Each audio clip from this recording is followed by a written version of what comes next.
വലിയ ഇൻട്രൊഡക്ഷൻ ഒന്നും ഇല്ലാണ്ട് ഇന്ന് നമുക്ക് നമ്മുടെ കാര്യത്തേക്ക് അങ്ങ് കടന്നാലോ. ഇതുപോലൊരു ക്യൂട്ട് ബോ ഉണ്ടാക്കാം കേട്ടോ. ഇതിന് വേണ്ടിയിട്ട് ഞാനൊരു പിങ്ക് യാണാണ് യൂസ് ചെയ്തിട്ടുള്ളത്. ഇത് നമ്മുടെ സാധാ 10 രൂപയുടെ യാണില്ലേ, അതാണ് കേട്ടോ. ഇച്ചിരി എമൗണ്ട് കൂടുതലാണെന്നുള്ളൂ. 2 mm ഹുക്കും. ഈ ഒരു ബോ ചെയ്യാൻ വേണ്ടിയിട്ട് ബേസിക് ആയിട്ട് 3 സ്റ്റിച്ചസ് ആണ് പഠിക്കേണ്ടത് കേട്ടോ. അതാണ് ഞാൻ ആദ്യം കാണിച്ചു തരുന്നത്. അതിന് ആദ്യത്തെ തന്നെ ചെയിൻ സ്റ്റിച്ചാണ്. അത് ഏകദേശം എല്ലാവർക്കും അറിയാമെന്ന് തോന്നുന്നു. ചൂണ്ടുവിരലിൽ ഒരു പ്രാവശ്യം യാണിനെ കറക്കി ഒന്നിനടിയിൽ കൂടെ മറ്റൊന്നിനെ വലിച്ചെടുക്കുമ്പോഴാണ് ഈ ഒരു സ്ലിപ്പ് നോട്ട് കിട്ടുന്നത് നമുക്ക്. ഈ നോട്ട് ഇട്ടതിന് ശേഷമാണ് നമ്മൾ ചെയിൻ സ്റ്റിച്ച് സ്റ്റാർട്ട് ചെയ്യുന്നത് കേട്ടോ.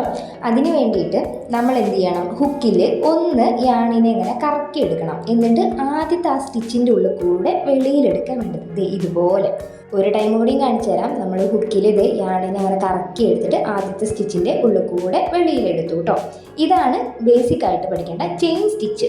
ഇനി നമ്മൾ ഇതിൽ രണ്ടാമത് അറിയേണ്ട സ്റ്റിച്ചാണ് ഹാഫ് ഡബിൾ ക്രോഷ്യ എന്ന് പറയുന്നത്.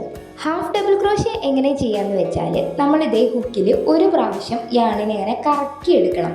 എന്നിട്ട് നമ്മുടെ ചെയിൻ സ്റ്റിച്ച് ഉണ്ടല്ലോ, അതിൽ എല്ലാം ഒരു വി ഷേപ്പിലാവില്ലേ, ഇങ്ങനെയല്ലേ കിടക്കുന്നത്. അതിൻ്റെ ഒരെണ്ണത്തിൻ്റെ ഉള്ളിൽ കൂടെയാണ് നമ്മൾ കടത്തി വിടുന്നത്, അതായത് മുകളിലായുള്ള ഭാഗത്ത് കേട്ടോ. അതിൻ്റെ ഉള്ളിലൂടെ നമ്മൾ ഹുക്ക് കടത്തി വിട്ട് വീണ്ടും യാണിനെ പുറത്തെടുക്കാൻ വേണ്ടത്. അപ്പം നമുക്ക് എത്ര എണ്ണം, 3 സ്റ്റിച്ചാണ് നമുക്ക് ഇതിൽ കിട്ടുന്നത് കേട്ടോ. ആ 3 സ്റ്റിച്ചിൻ്റെ ഉള്ളിൽ കൂടെ ഒന്നും കൂടി യാണിനെ പുറത്തെടുക്കുകയാണ് വേണ്ടത്. അപ്പോൾ എങ്ങനെയാണ്, ഇതാണ് ഹാഫ് ഡബിൾ ക്രോഷ്യ. മനസ്സിലായോ? ഒന്നുകൂടെ ചെയ്ത് കാണിക്കാം. ഒരു തവണ നമ്മൾ ഹുക്കിൽ എന്ത് ചെയ്യണം, യാണിനെ ഇങ്ങനെ കറക്കി എടുക്കണം. എന്നിട്ട് നമ്മുടെ ചെയിൻ സ്റ്റിച്ചിലെ മുകളിലെ സ്റ്റിച്ചിന് ഉള്ളിലൂടെ നമ്മുടെ ഹുക്കിനെ കടത്തി വിട്ട് യാൺ ഓവർ ചെയ്തെടുക്കണം. അപ്പം നമുക്ക് എത്രയും 3 സ്റ്റിച്ചസ് ആണ് കിട്ടുന്നത്. വീണ്ടും അതിനെ കംപ്ലീറ്റ് ഉള്ളിലൂടെ നമ്മൾ പുറത്തെടുക്കുക, അതായത് 3 സ്റ്റിച്ചിനുള്ളിലൂടെയും പുറത്തെടുക്കുക. ഇതാണ് ഹാഫ് ഡബിൾ ക്രോഷ്യ എന്ന് പറയുന്നത്. ഇത് കഴിഞ്ഞ് കഴിഞ്ഞാൽ ഇനി ഈ ബോ ഉണ്ടാക്കാൻ അറിയേണ്ടത് ഒരു സ്ലിപ്പ് സ്റ്റിച്ചാണ് കേട്ടോ. സ്ലിപ്പ് സ്റ്റിച്ചാണ് ഏറ്റവും എളുപ്പമായിട്ടുള്ള കാര്യം. അതെങ്ങനെ ചെയ്യാമെന്ന് നോക്കാം. അതിന് വേണ്ടിയിട്ട് നമ്മൾ ഒന്നും ചെയ്യേണ്ട. നമ്മുടെ ആ സ്റ്റിച്ചിലെ ഒരു സ്റ്റിച്ചിനുള്ളിൽ കൂടെ നമ്മൾ യാണിനെ എടുത്തിട്ട് പുറത്തെടുക്കുക. അങ്ങനെ പുറത്തെടുത്തിട്ട് നേരെ തൊട്ടടുത്ത ആ സ്റ്റിച്ചിനുള്ളിലൂടെ നമ്മൾ ഈ കറക്കിയെടുത്ത സ്റ്റിച്ചിനെ വീണ്ടും എടുക്കുക. എന്തൊക്കെയോ മനസ്സിലായെന്ന് നിങ്ങൾക്ക് മനസ്സിലായി. ഒന്നുകൂടെ പറഞ്ഞുതരാം. നമ്മുടെ ആ വി ഷേപ്പിലുള്ള മുകളിലെ സ്റ്റിച്ചിൽ കൂടെ മാത്രം നമ്മൾ ഹുക്കിനെ കടത്തിവിട്ട് യാണിനെ പുറത്തെടുത്ത് വീണ്ടും തൊട്ട് മുന്നത്തെ സ്റ്റിച്ചിലൂടെ പുറത്തെടുക്കണം. ഇതാണ് സ്ലിപ്പ് സ്റ്റിച്ച് കേട്ടോ. അപ്പോൾ ബോ ചെയ്യാൻ വേണ്ടിയിട്ടുള്ള ബേസിക് ആയിട്ടുള്ള 3 സ്റ്റിച്ചസുകൾ നിങ്ങൾക്ക് മനസ്സിലായല്ലോ. ഇനി നമുക്ക് ബോ ചെയ്യാൻ സ്റ്റാർട്ട് ചെയ്താലോ. അപ്പോൾ നമ്മൾ സ്ലിപ്പ് നോട്ട് ഇട്ടിട്ട് ചെയിൻ സ്റ്റിച്ചാണ് ആദ്യം സ്റ്റാർട്ട് ചെയ്യുന്നത് കേട്ടോ. 63 ചെയിൻ സ്റ്റിച്ചാണ് നമുക്ക് ഇതിന് വേണ്ടത് കേട്ടോ. ആരും കൂട്ടാനും കുറയ്ക്കാനും നിൽക്കണ്ട. അപ്പോൾ ഇതിൻ്റെ മൊത്തത്തിലുള്ള കണക്ക് തെറ്റിപ്പോകും കേട്ടോ. ഇങ്ങനെ നമ്മൾ 63 സ്റ്റിച്ച് നമ്മൾ ചെയ്തതിന് ശേഷമാണ് നമ്മളുടെ ഹാഫ് ഡബിൾ ക്രോഷ്യ സ്റ്റാർട്ട് ചെയ്യുന്നത് കേട്ടോ. ഹാഫ് ഡബിൾ ക്രോഷ്യ നമ്മൾ സ്റ്റാർട്ട് ചെയ്യുന്നത് ഈ ഒരു സെക്കൻഡ് സ്റ്റിച്ചിലാണ്.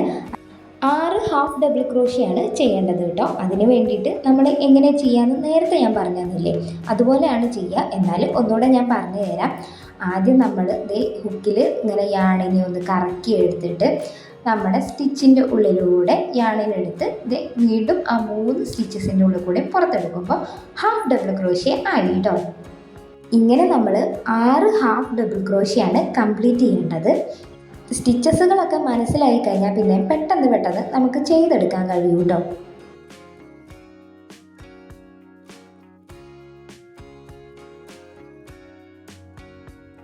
അങ്ങനെ നമ്മുടെ 6 ഹാഫ് ഡബിൾ ക്രോഷ്യ കംപ്ലീറ്റ് ചെയ്തു. ഇതുപോലെ ഞാൻ എഴുതി വെക്കും കേട്ടോ എന്താ ചെയ്യാനുള്ളത് വെച്ചാൽ. അപ്പം നമ്മൾ ഇത്രയും ചെയ്തത് 63 ചെയിൻ സ്റ്റിച്ച് ചെയ്തു, 6 ഹാഫ് ഡബിൾ ക്രോഷ്യ ചെയ്തു. ഇനി സ്ലിപ്പ് സ്റ്റിച്ചാണ് ചെയ്യാൻ പോണത്. അതും 6 എണ്ണമാണ് ചെയ്യേണ്ടത്. നേരത്തെ പറഞ്ഞതുപോലെ സ്റ്റിച്ചിനുള്ളിലൂടെ ഹുക്ക് കടത്തിവിട്ട് യാണിനെ വെളിയിലെടുത്ത് തൊട്ടടുത്ത സ്റ്റിച്ചിൻ്റെ ഉള്ളിൽ കൂടെ പുറത്തെടുക്കുക. ഇതാണ് സ്ലിപ്പ് സ്റ്റിച്ച്. ഇങ്ങനെ 6 എണ്ണം ചെയ്ത് വരുമ്പോൾ അവിടെ ഒരു പ്രത്യേക ഷേപ്പ് വരും കേട്ടോ. ഇതാണ് നമ്മുടെ ബോയ്ക്ക് ആ ഒരു ഷേപ്പ് കൊണ്ടുവന്ന് തരുന്നത്. ഇങ്ങനെ ഹാഫ് ഡബിൾ ക്രോഷ്യയും സ്ലിപ്പ് സ്റ്റിച്ചും ചെയ്ത് വരുമ്പോൾ നമ്മുടെ ബോയ്ക്ക് ആ ഒരു ബോയുടെ ഷേപ്പ് വരും. നെക്സ്റ്റ് നമ്മൾ ഇനി ചെയ്യേണ്ടത് 16 ഹാഫ് ഡബിൾ ക്രോഷ്യ ആണ് കേട്ടോ. ഇനി ഹാഫ് ഡബിൾ ക്രോഷ്യ എങ്ങനെ ചെയ്യാമെന്ന് പറഞ്ഞു തരേണ്ട ആവശ്യമില്ല എന്ന് വിചാരിക്കുന്നു.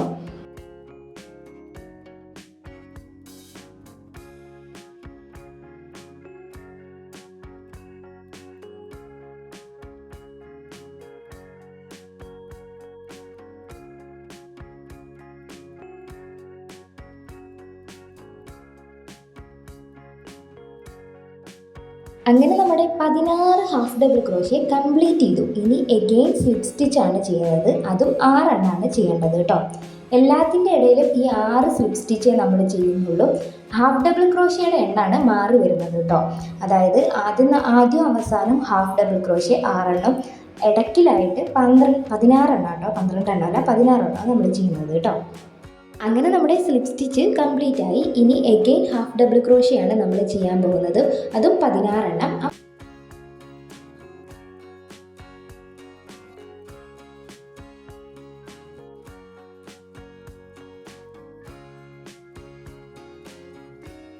അങ്ങനെ നമ്മുടെ 16 ഹാഫ് ഡബിൾ ക്രോഷ്യ കംപ്ലീറ്റ് ആയി. ഇനി അവസാനത്തെ 6 സ്ലിപ്പ് സ്റ്റിച്ച് അത് ചെയ്തെടുത്ത് കഴിഞ്ഞാൽ പിന്നെ വെറും 6 സ്റ്റിച്ചേ നമുക്കുണ്ടാവുള്ളൂ കേട്ടോ. അതായത് 6 ചെയിൻ സ്റ്റിച്ച്. അതിൽ നമ്മുടെ റിമൈനിങ് ഹാഫ് ഡബിൾ ക്രോഷ്യയാണ് നമ്മൾ ചെയ്തെടുക്കേണ്ടത് കേട്ടോ.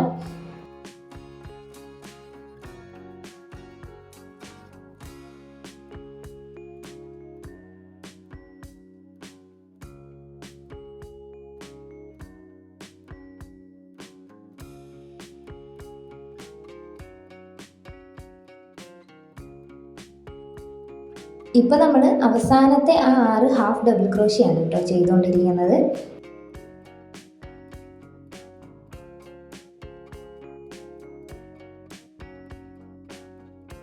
ഇങ്ങനെ 6 ഹാഫ് ഡബിൾ ക്രോഷ്യം കംപ്ലീറ്റ് ചെയ്തതിന് ശേഷം ഇതേപോലെയാണ് നമുക്ക് കിട്ടുന്നത് കേട്ടോ. ഇനി നമുക്കിതിൻ്റെ വിട്ട് കൂട്ടുക വേണ്ടത്, അതായത് സ്റ്റിച്ചിൻ്റെ എണ്ണം. അതിന് വേണ്ടിയിട്ട് നമ്മൾ ഒരു ചെയിൻ സ്റ്റിച്ച് ഇടണം കേട്ടോ. എന്നിട്ട് ഇതുപോലെ തിരിച്ച് വെക്കണം. നമ്മൾ ഇത്രയും നേരം ഇങ്ങനെയാണ് ചെയ്തിരുന്നത്, ഇങ്ങനെ തിരിച്ച് വെക്കണം. അങ്ങനെ തിരിച്ച് കഴിഞ്ഞാൽ ഈ ഒരു സ്റ്റിച്ചിന് മാത്രമാണ് നമ്മൾ എന്ത് ചെയ്യാൻ പോകുന്നത്, ഇനി ബാക്കിയുള്ള കാര്യങ്ങൾ ചെയ്യാൻ പോകുന്നത്. അത് സെയിം തന്നെയാണ്.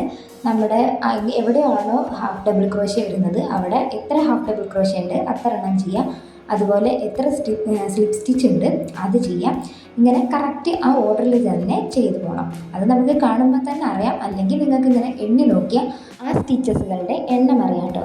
ഇപ്പം ഞാൻ കംപ്ലീറ്റ് ചെയ്തെടുത്തിട്ടുണ്ട്. ഇനി അഗെയിൻ നമ്മൾ തിരിച്ച് വെച്ചിട്ട് വീണ്ടും ഈ സ്റ്റിച്ചിൻ്റെ എണ്ണങ്ങൾ കൂട്ടുകയാണ് ചെയ്യുന്നത്.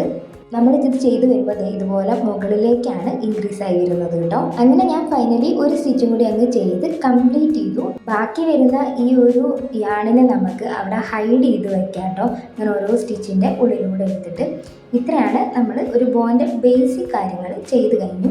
ഇനി നമുക്ക് ആ ബോനെ കെട്ടാൻ വേണ്ടിയിട്ട് ഞാനൊരു ചെയിൻ സ്റ്റിച്ച് ചെയ്തിട്ട് ഹാഫ് ഡബിൾ ക്രോഷ്യ ചെയ്യാണ് ചെയ്തത് കേട്ടോ. ഇനി നിങ്ങൾക്ക് ചെയിൻ സ്റ്റിച്ചും ഹാഫ് ഡബിൾ ക്രോഷ്യ എങ്ങനെ ചെയ്യാമെന്ന് പറഞ്ഞു തരേണ്ട ആവശ്യമില്ലാത്തതുകൊണ്ടാണ് ഞാനത് പറയാൻ കേട്ടോ. ഇത് ഞാൻ എൻ്റെ ഇഷ്ടത്തിന് വെറുതെ ഒന്ന് ആ ബോനൊന്ന് നല്ല ഭംഗിയിൽ കെട്ടാൻ വേണ്ടിയിട്ടാണ് ഇതുണ്ടാക്കിയത്. ഇത് ഉണ്ടാക്കണം എന്നൊരു നിർബന്ധമില്ല. നിങ്ങൾക്ക് വെറുതെ ത്രെഡ് അതിൽ ചുറ്റിക്കൊടുത്ത് ആ ബോനെ കെട്ടിക്കൊടുത്താലും മതി കേട്ടോ.